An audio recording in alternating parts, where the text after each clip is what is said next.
Welcome to my show. I'm a guest here. His name is Marc Zawrotny. Mark, how are you doing, sir? I'm doing very well. How are you? I'm fine. Thank you very much, Mark. And also, thank you so much for the time and the opportunity. Firstly, you are an author. You are also a teacher and a consultant. Can you please, Mr. Mark, discuss more about yourself and how you are doing currently now, Mr. Mark? Okay, so what I'm doing right now is I started a consulting business back over in 2023 as I was laid off in from my regular job, and so I started doing consulting. And during that period of time, it actually opened up a lot of my thinking about what is it that I really wanted to do with my life. And so within that time frame, while I was doing the consulting, I realized that I had a lot of ideas and sayings and things that I used to impart that I'd never really put down in any form. And so I started just putting them down, and those ideas became the basis of what my book, Reach Out, Building Relationships That Actually Matter, is. And then it just took a little bit of just some pushing from other people that I know. I would call them, mentors in different ways that just really focused my thinking. And then it took off. It started as nothing. In 2024, I had nothing. I had a whole bunch of words on a page. And then it came into 2025, I got focused, and in 7 months, I put the book all together. So what I want to do now is I want to teach, I want to talk to people, I want to help them to be able to be just a little bit better at about connecting with other people, because I think in this day and age we're so we're so insular. Where there's too many ways to just drown yourself in entertainment, particularly in the States, and not really spend time with people. And I find that most of your joy, most of the things you're going to do is when it's shared. And so that's what I'm working on right now, and that's why I'm here. Thank you, sir. I appreciate. And can you see how disappointment at times is also a blessing? When you were at your work during that time, you never had the imagination that you want to go into call something. And when the, layoff happened in your work, you had the imagination, I want to become someone that will consulting and see a lot of pain points regarding the world we find ourselves today. And getting to that certain stage, you realize you need to journal. And that is the beauty of some disappointment. It's a source of growth. And those source of growth made you to be in the position to find people who could also give you the pattern and also the way, the mentors that could also advise you. These are big, big and important futures that really help you along the way. And that shows that when we are actually doing a lot of things, no matter how the disappointment is, it's actually great, which you've brought out a very good and profound book today. And I would like you to discuss more on the book. Reach out. Can you please, Mr. Mark, discuss more on the book? And do you also plan to write more books in the coming future, Mr. Mark? Okay, let's take that. The first thing. So reach out became so what reach out is for is literally a book on it's not a textbook. It's a compilation of concepts and ideas that I've learned over time and explained utilizing real world examples of my personal stories and where I've done things well, where I've done things poorly, what I've learned from those. And I broke it down into four major sections. So really just to talk about, I've got a basic introduction to think about, how this goes. And within there, just thinking about understanding where you're at is so important. It's sort of like, when you have a map, you need to know where you are on that map before you can find out where you want to go. Then it goes into building a habit. Well, what can you do? And for me, it starts with what you're willing to do, because I find that a lot of people will, I use analogies quite a bit. So take, for example, going to the gym or trying to, get in shape. A lot of people will go and they start too hard too fast, and then it's too painful for them, so they stop, as opposed to just trying to find a habit that you're willing to do and be consistent at. So I talk a lot about that and provide a lot of tips on how you can do it so people don't have to just kind of try to figure it out themselves. I'm like, hey, if you can't think of that, I don't want to give people blank canvases. I want to give them some canvases to be able to say, okay, hey, start there. You can use whatever you want, or just even say, this is a great idea, but I like to do it this way. Do what you're willing to do.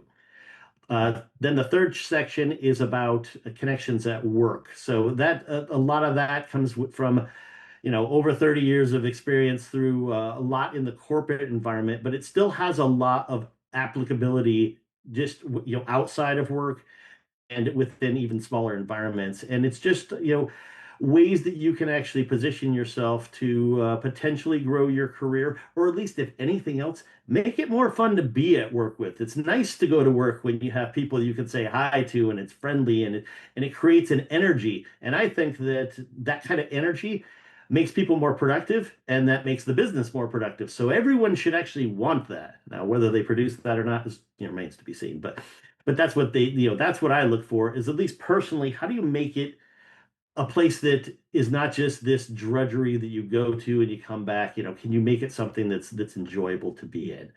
Environment is so huge. And then the last section on the book is about legacy. And legacy is not about this long-term, okay, I've left money to my ancestors type things, whatever. Legacy literally is it could be as simple as this. I could go into a gas station and I could, pick up a product or something like that. I can have a conversation with the person behind the counter. Maybe I make them laugh or whatever. Well, when I left, I've that's my legacy to them. I may never see them again, but can I make their day just a little bit better? Can it be, can I make their work fun? So I actually like to think about things in really small pieces, because I think the small pieces, if you do those with consistent people, well, then that legacy becomes bigger and larger over time. And then technically there is a fifth section. It's just, I have a field guide at the end of the book, which really just lists out expands on my toolkits and ideas of things that I put into the book. So that is the book. I know that was a long answer to the question. So as far as writing other books, now so far I want to see where Reach Out goes and see how it evolves. So I don't have any plans for expanding on it, though the ideas are starting to percolate, I can say. I do plan on continuing to write, but I actually have a lot of ideas in other genres, thrillers, science fiction, because I'm into both of those. And I will tell you this little secret is that in the course of writing Reach Out, Yeah. I had no other books. This was the only book I was focusing on. I came up with 7 ideas on books. And so, what I want to do, I want to work on teaching and building out Reach Out and helping people in this place, in this space rather. And then I just want to write books. And now I really feel at my age that I know what I want to do. I feel like I have a purpose, and I'm just tickled pink every day to think about what I'm doing, and just trying to help some people. I know it's not going to be for everybody, but I also think this: if you're reading the book, you know, you don't need to read it front to end. You Yeah. could just go to the places that you need. And I would say you apply the grocery store mentality. You pick the things you want, you leave the things you don't, and just go from there. If it helps you, great. If you take it in your own direction, even better, because then it's yours. Exactly. It has a lot of ingredients, as you've said. Reach out as the ingredients when it comes to lifestyle and getting ways we can feel more connected. And it is always our choice. We can Yes. decide how we want to do it, because what works for everyone is different. We are all humans with different personality. So Hmm. despite the personality that we have, despite what we learn from people like you, Mr. Mark, we need to understand that building strong connection and having some kind of communication with people really, really matters, most especially in our time today. A time where there's a lot of depression, a time where there's a lot of anxiety, a lot of people who have a lot of societal thoughts and stuff like that. Even people getting research. How can one could be getting to the point to get research on actually taking his or her life? That is how the world has gotten into. And one way we can do it is to reach out, gain connection, which you brought out, reach out for people to learn that in one way or the other. And I would like to drive to the point of authentic connection. Hmm. Authentic connection often feels awkward for people who are shy or reserved. What do you think are the simple steps, listeners can do to start conversations without feeling forced or some kind of uncomfortable, Mr. Matt? Mhm. So interesting enough, you believe it or not, I was actually very introverted when I was much younger. So people are like, yeah, no way. But so I understand what it feels like to be uncomfortable. First of all, I'm going to say this. My book, there's no book, there's no pill, there's no magic formula to make you feel comfortable. So I think when people are uncomfortable, it's gonna be uncomfortable to start. So, which is also why it's so important just to do the things that you can. So, and maybe even work with so if you have a friend group or a safe space, family, work there, practice there. And so what I would say, somebody who's really shy or something like that, smile at people, say hello. It could be as simple as that, but start building up from something. And when you say, wow, I said hi to 3 people this week, I'm not even talking about, a day. Don't go over what you're willing to do. If you want to get better at this, it's going to start with your will and you're going to feel uncomfortable. But as like every habit is uncomfortable. Think about it. You start a gym program, you're going to be sore, it hurts, oh, I have to do leg day or whatever it is that you have to do. It's going to be uncomfortable until the point that your habit builds up and then you realize now it's just something that you do. You don't even realize it anymore. It's just part of what you do. And you say, oh, wow, I say hi to people a lot now. And something that was uncomfortable will become less so. Once you have that, guess what? Now what you built is confidence. So you have a little bit more confidence. You can start to push it out a little bit more. One of the things that I think when it comes to the conversations, it's always about commonality and stories. First of all, you don't have to come up with your own stories. Encourage someone else to tell theirs. People love to talk about themselves, so find something common and listen and have them do the talking or whatever. And, then they will probably engage with you and connect with more stories, but it becomes a lot easier when you're comfortable in those environments. If you're not comfortable, it's not going to come off as authentic. You're absolutely right. It comes off forced. Hi, how are you doing? No, that's not going to work. So it's you really want to be genuinely friendly if you can be, and approach it that way. And if you're not in the right state of mind to do that, don't do it that day. Because the last thing you want to do is try to work on a habit when you're not feeling like it. This isn't a checklist. This isn't, no one's going to come and say, oh, you didn't do it today. It's you working on you. So there's no winning or losing. And by the way, if it feels uncomfortable and you're like, oh, it's still not working, it is working. Failing forward is real. It's working. Maybe you're not doing it as well as you want to. I'll tell you right now, there's times I leave voicemail messages and I get off and I said, wow, that was a whole bunch of babbling, whatever, and it could have been so much better. But everybody makes mistakes. I think the biggest thing is to work within yourself, and then you have to try to do something and start. And that's exactly what I did when I was 16 years old. I just started. I have a whole story on that, but I don't want to take away from the rest of our time. Exactly. No matter how little we decide to try to do these things, then we start to get more stronger, more better, and more bigger around it. We do know some Yes. people are usually introverted, which usually cause them more difficult. Uncomfortability shows the sense of strength. When we want to build relationship with people, we will be uncomfortable, but we can try to use it as our daily routine. And we should know when we are not in the mood to also do that. We should try to adopt the sense of listening. We should try to learn the capability and also the habit of listening to people we have around us, listening to their stories, listening to their experiences. Those get them attracted to us most of the time. If we can continue to do that, then we can feel more comfortable around people, gain more connection with people around us, and also see people as also one of us. And I would like to drive to an area, Mr. Mark, because Mhm.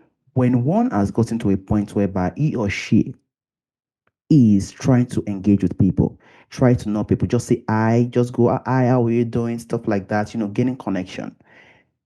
They must make sure they are not getting to the point whereby they are feeling fake or transitional.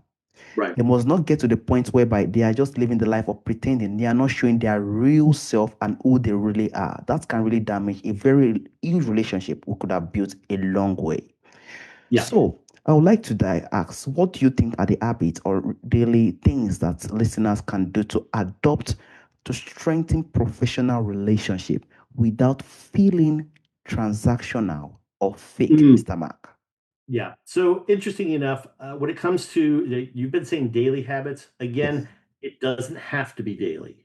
And especially I would say in work too, say you want to form a relationship with an executive. I guarantee you it's not going to be daily. So I think you have to work with the tools that you have. So in professional relationships, I always think you start close. You start with your team. You start to get to know who they are. What are their habits? What are the things that they like to do? How do they approach things at work? How do they, do they have a family? Do they not have a family? And you learn these things. I also know if you can, if you have a good memory, it really helps. If you don't, sounds weird, take notes. Because so if somebody says, oh yeah, I have to head out this Friday for my daughter's soccer game. If you come back on the week, I swear, if you come back the next week and say, hey, so how was your daughter's soccer game? They will brighten up because you remembered something about them and their lives. So that's real. So I think but again, getting back to professional relationships, I think you have to take them slow. Start with the area that you're in. The first executive that you're ever going to work with, that's your boss. Try to form that relationship. And as you become better and as you become more experienced in the things you're doing, you're probably going to get more exposure. Now, you can ask for that too, but also be prepared to understand that your boss may say, okay, no, we're not really ready for that, but they will love the fact that you want to. So if you want to expand those, you do it. Me personally, I was in finance, and one of the things that I've always done is management by walking around, and I got to know most of the other people in the company, not just finance.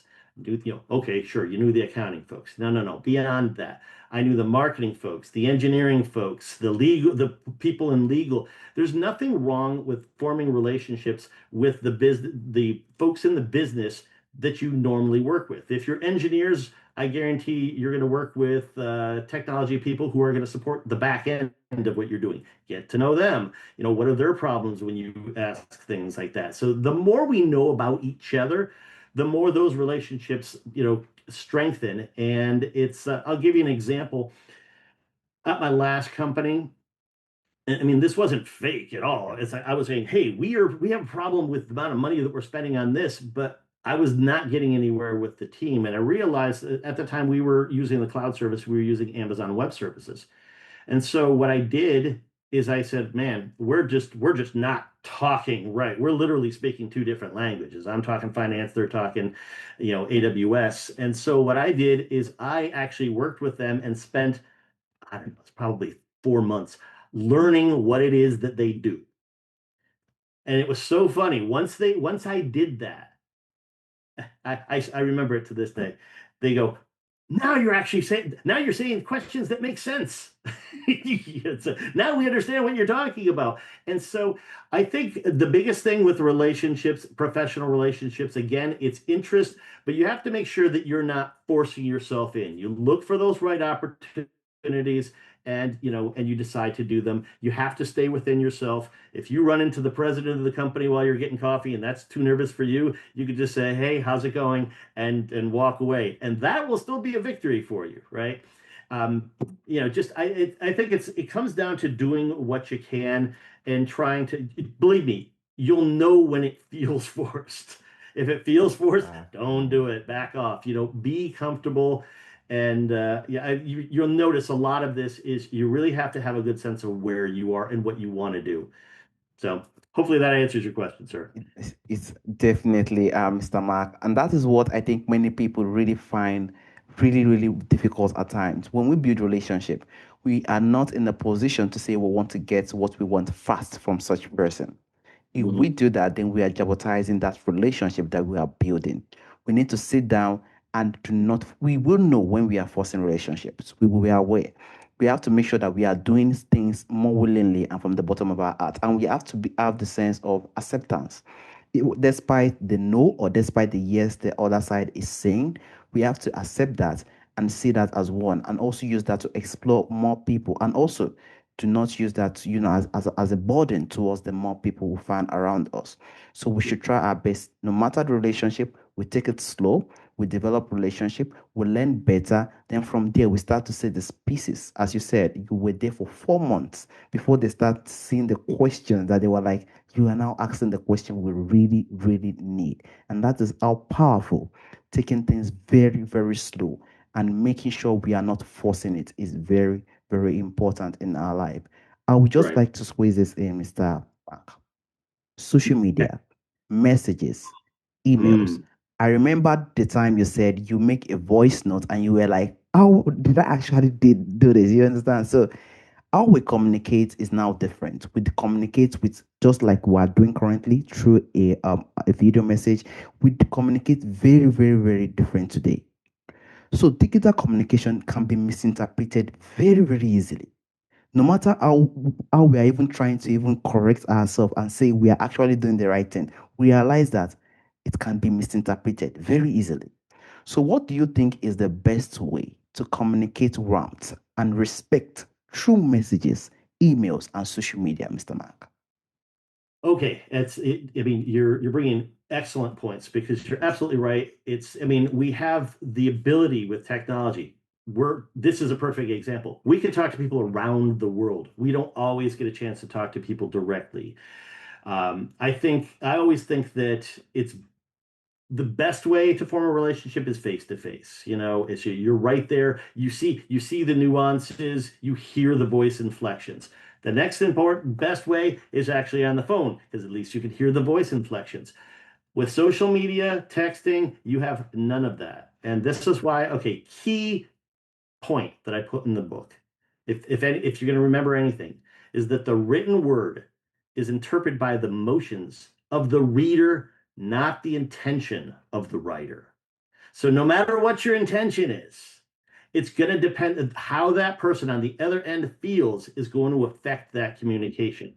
Now, in some cases there's not much you can do about it, but the more you know somebody as a person, the more likely what you send is going to come off in the right way. But what I mean, I do this all the time, and this is actually something I just discussed with a friend of mine this morning, who was reading my book, and he says, you've changed the way that I do emails. Is I think everybody who has ever done an email or a social media post or just even an instant message to anybody is they write it and they send it and they say, "Oh, I did not want to send that." So I leave the two blank. Don't it can't send if there's not a recipient to send it to. Figure out what you want to say. Read it back to yourself. Take a look at it. And I've done this most of the time at work. My last job that I had, I would be it's finance. I need something. I'm requesting something. I looked at the email and I said, man, this sounds mean. It just sounds demanding and condescending. And I'm not being condescending. My emotional state is, hey, just if you can get to it, things like that. And I deleted the email. And I was like, I'm just gonna walk over, I'm gonna talk to them because I don't want to do that. Now, you can't always just walk over somebody on social media who's in a different country. It's not gonna happen that way. I do think that you have to expect that there will be miscommunications and that you should address them and own, hey, I'm so sorry. This is what I meant because all miscommunications, that's all fights or and the escalation of things. It's all a misunderstanding. So if you understand what that is, you can do it.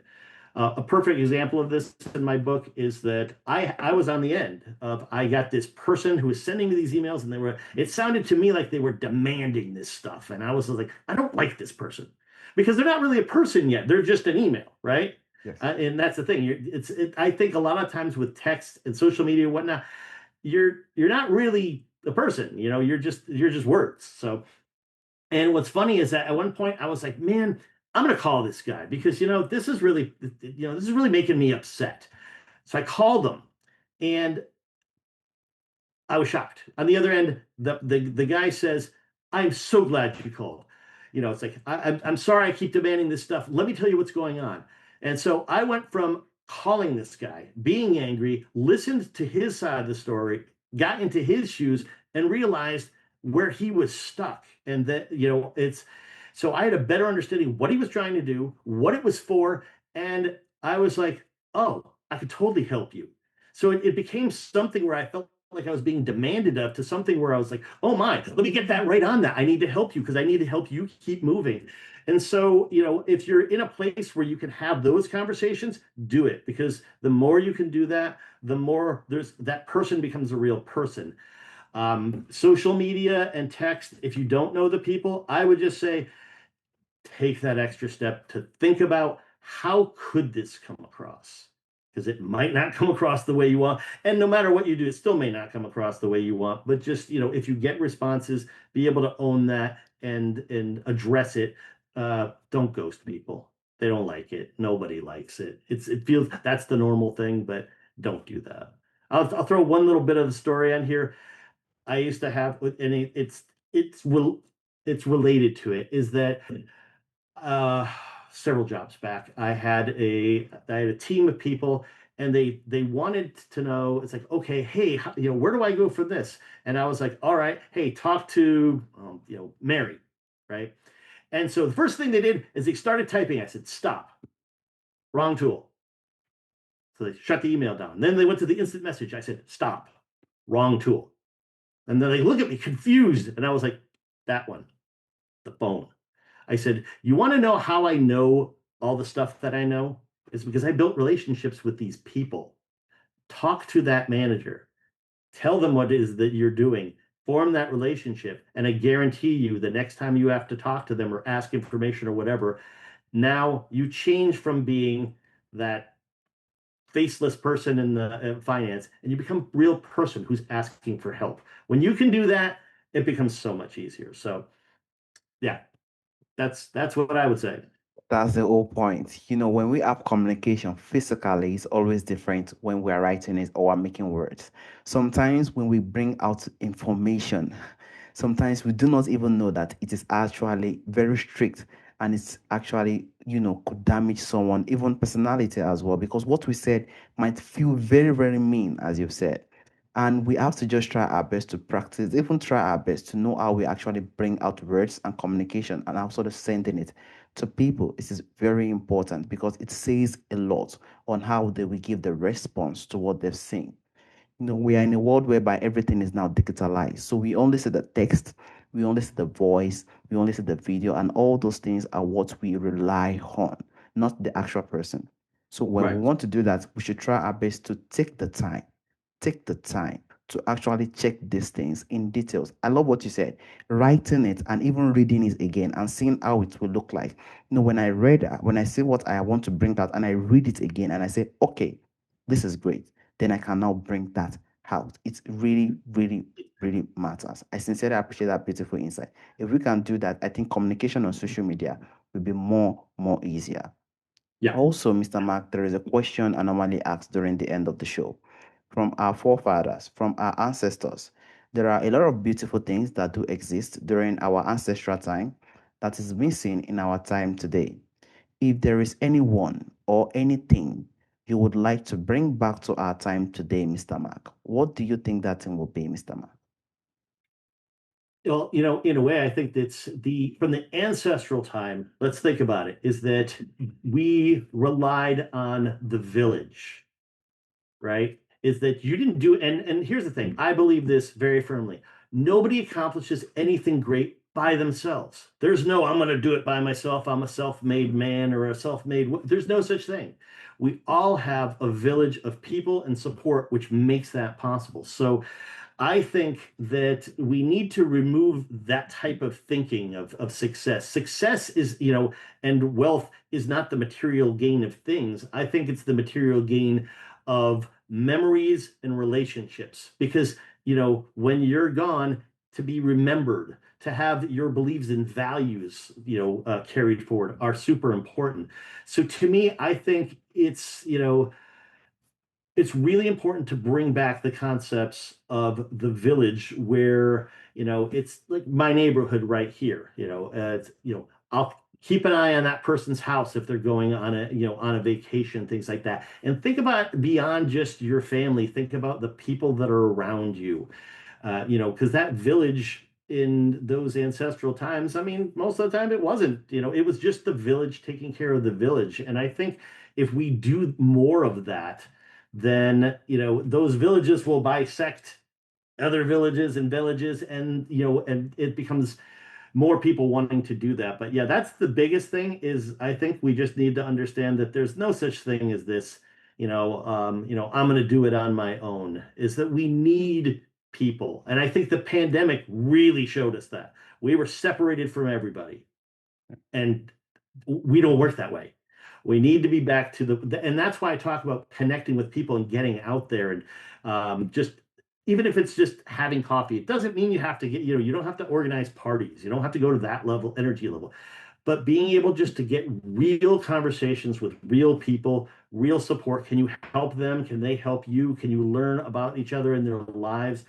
And it's to me, it also makes it far easier to be understood as to who you are as we enter this, this AI world that we're in too. It's like, who are you as a person? When you were in the village back in the ancestral days, everyone knew who you were, So how do you develop that where people know, you know what? I don't care what it says on the internet. Mark would never say that.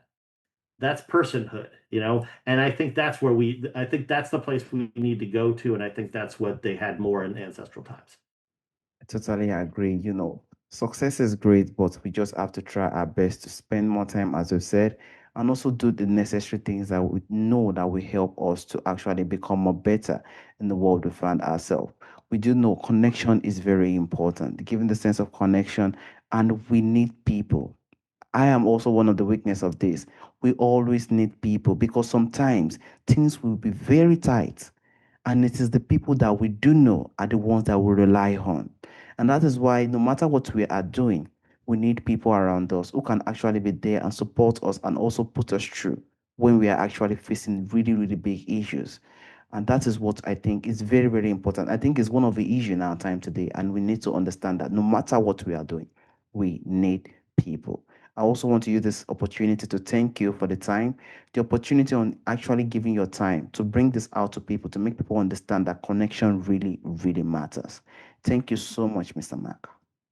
Thank you. I really enjoyed the time, and I appreciate the opportunity. Exactly. Have a wonderful day, Mr. Mark. Bye bye. Bye bye.